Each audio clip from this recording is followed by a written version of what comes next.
به نام خدا دوستان، میخواییم خودمون یه دونه فرس سیمی درست کنیم و چیزایی که لازمه. اول سیم ترمز یا سیم بوکسل تو همین ضخامت باشه، از این نازک‌تر هم باشه نرمتر میشه، بهتره، فرق نمیکنه.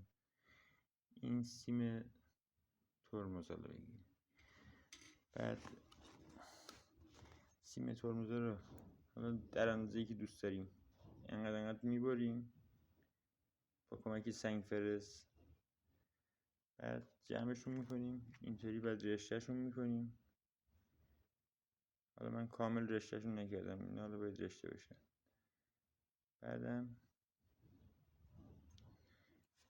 یه دونه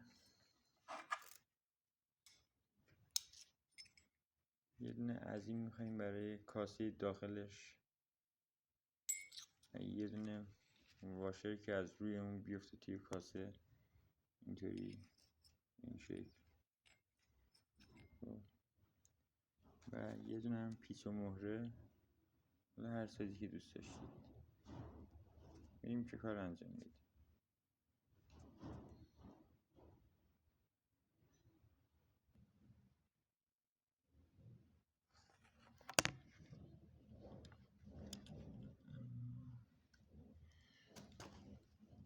حالا اینا رو رشته هاشون باز میکنیم.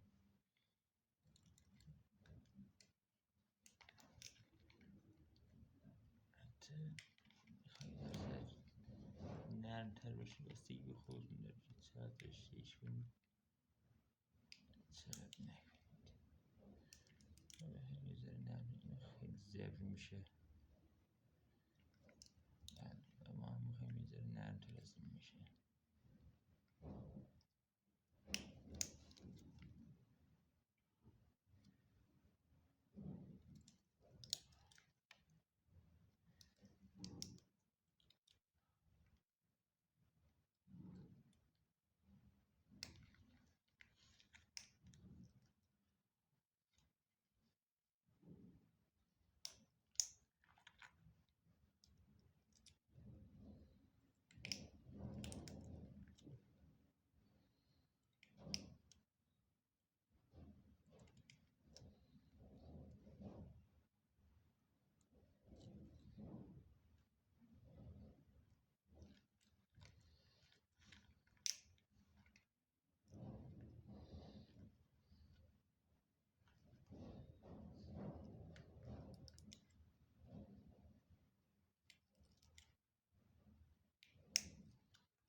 همین رو ادامه میدیم که کاملا بازشون کنیم.